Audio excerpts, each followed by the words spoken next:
साल 2003 रोहतक हरियाणा।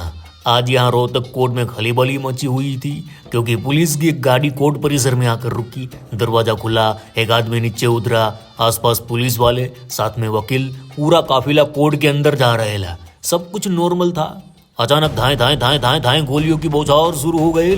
तुम लोग हैंग हो गए ना। आज से 32 साल पहले यहाँ जो भी था वो भी हैंग हो गए ला, क्योंकि जो डॉन नीचे उतरा वो कोई मामूली गुंडा नहीं था रे। हरियाणा से लेकर दिल्ली यूपी तक उसके नाम का सिक्का चलता। उसका नाम सुन के बड़े बड़े भाऊ लोग की धोती का नाड़ा ढीला हो जाता। आज के जो गैंगस्टर तुम लोग देखते हो ना, वह उसके सामने ना कीड़े मकोड़े लगते। इतना भारी भरकम किरदार, लेकिन कोर्ट में आज वही डॉन जान बचाने के वास्ते भाग रहेला। पीछे पड़े HR NCR के खूंखार रावत शूटर, धाड़ धाड़ धाड़ धाड़ गोलियों के बस्टर्ड फायर हो रहे ले। एक तो ऐसा बंदा दोनों हाथों में 12 बोर लेकर ढाई ढाई ढाई ढाई कर रहे ला। पुलिस, वकील, हम लोग हर कोई जान बचाने के वास्ते चित्ते की माफिक दौड़ रहेला। आखिर ये डॉन कौन था, उसके पीछे गोलियां दाग रहे लोग कौन थे, और ये रक्त चरित्र दिल्ली और हरियाणा के ऑर्गेनाइज क्राइम और अंडरवर्ल्ड से जुड़ा है, तो फिर इसके बारे में कभी बात काहे को नहीं हुई।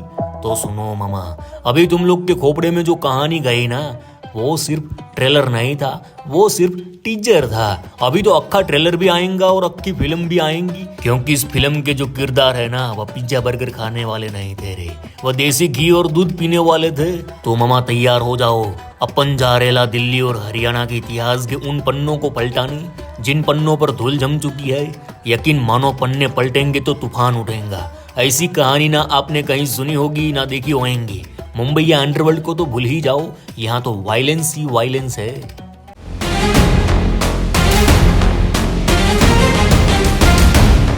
केम छो मजा मारे मामा। दिल्ली और हरियाणा दिखने में दो सगे भाई, यहाँ दशकों से अपराधियों के बीच गजब का भाईचारा। हरियाणा के पंडर दिल्ली के भाऊ लोग के वास्ते कांड करते और दिल्ली के पंडर हरियाणा के भाऊ लोग के वास्ते। दिल्ली और हरियाणा के अंडरवर्ल्ड की जब भी बात आती है तो नीरज बवाना, नीतू दाबोडिया, अशोक प्रधान, राजेश बवाना, टिल्लू ताजपुरिया, जितेंद्र गोगी, काला जठेड़ी का नाम लिया जाता।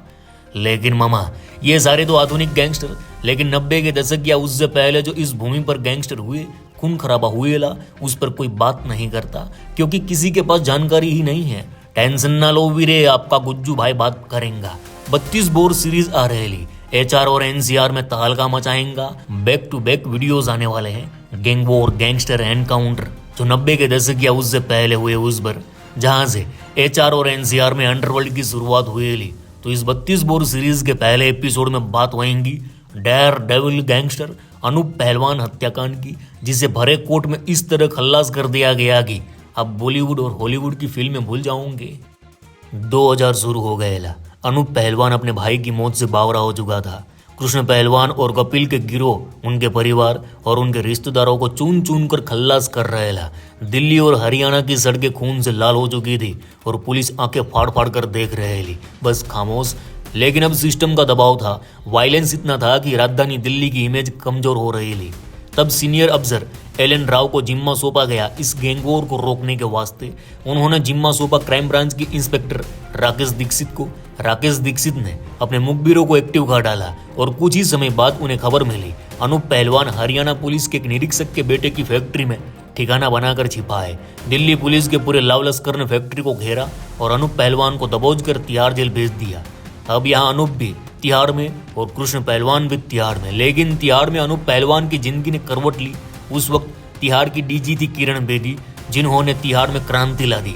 खूंखार कैदियों को समाज की मूल धारा में लाने के वास्ते विपश्यना शिविर की शुरुआत की और अनूप पहलवान इससे इतना प्रभावित हुआ कि उसने अपराध को प्यारा सा चुम्मा दिया और लात मार दी और सामान्य जिंदगी जीने लगा। तिहाड़ में बस वह अपने गुनाहों का पश्चाताप कर रहेला। लेकिन मामा, उसने अपराध की गली छोड़ी थी, उसके दुश्मनों ने नहीं। कृष्ण पहलवान अनूप पहलवान को मिटाने के वास्ते कसम खा चुका था।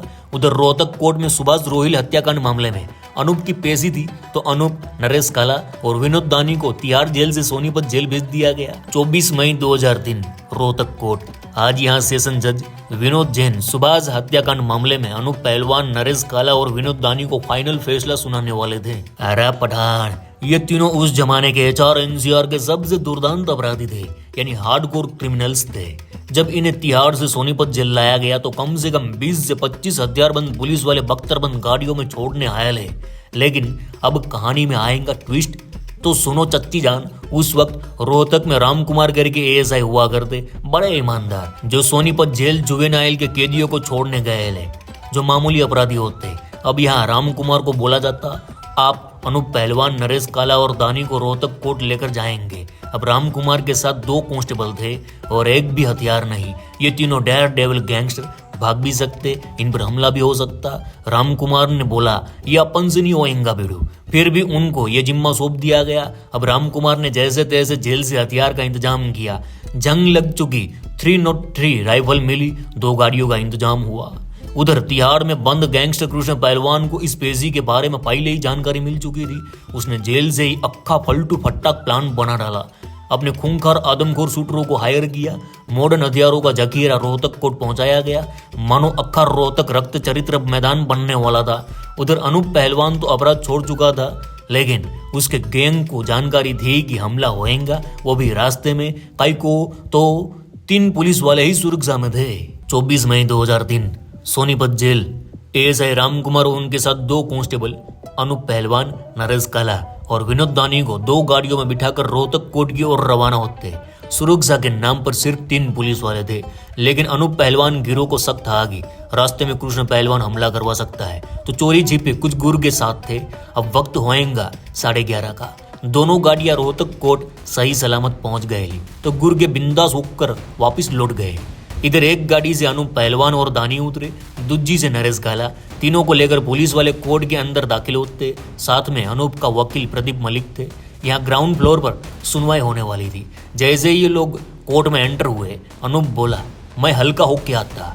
चूंकि ग्राउंड फ्लोर का बाथरूम हमेशा बंद रहता, तो वह फर्स्ट फ्लोर के बाथरूम में जाने के वास्ते आगे बढ़ा। साथ में एक पुलिस वाला था। जैसे ही वह सीढ़ियों पर चढ़ा गई, सामने से एक बंदा दोनों हाथों में पिस्टल लेकर आता है। नाम था सुंदर टिटोली, दिमाग से हटेला। धार धार धार अनूप पर गोलियों की बौछार कर डाली। एक गोली पुलिस वाले को भी लगी, वो वहीं गिर पड़ा। उधर ऊपर से नीचे से मानो शैतान की पूरी फौज आ गई। अंधाधुंध गोलियां बरसाने लगे। पूरे कोर्ट में भगदड़ मच गई। कोर्ट में जो लोग थे वह भागकर सीधे गेट के बाहर। वकील उधरिच हैंग। एएसआई राम कुमार हमलावर को रोकने में लगे। तीसरा पुलिस वाला अपनी 303 राइफल लोड करने में लगा, लेकिन जंग लगी राइफल से एक भी गोली चल नहीं पाई। उधर अनूप खून से लथपथ भागा सुपरिटेंडेंट के कमरे की ओर। पीछे 8 शूटर, जिनमें सुंदर टिटोली, कप्तान मुकेश नाम के हरियाणा के उस दौर के खूंखार शूटर थे, ताबड़तोड़ गोलियां बरसाते हुए अनूप के पीछे भागे। अनूप पहलवान ने भागते हुए एक हमलावर को हवा में उठा लिया और टपाक से नीचे दे मारा। क्योंकि पहलवान था और सॉलिड बॉडी थी भाऊ की, अनूप सुपरिटेंडेंट के कमरे में जाते ही नीचे गिर पड़ा। उसके सामने ही सेशन जज विनोद जैन का कमरा था। ये शूटर भागकर उधरिच भाग रहे थे।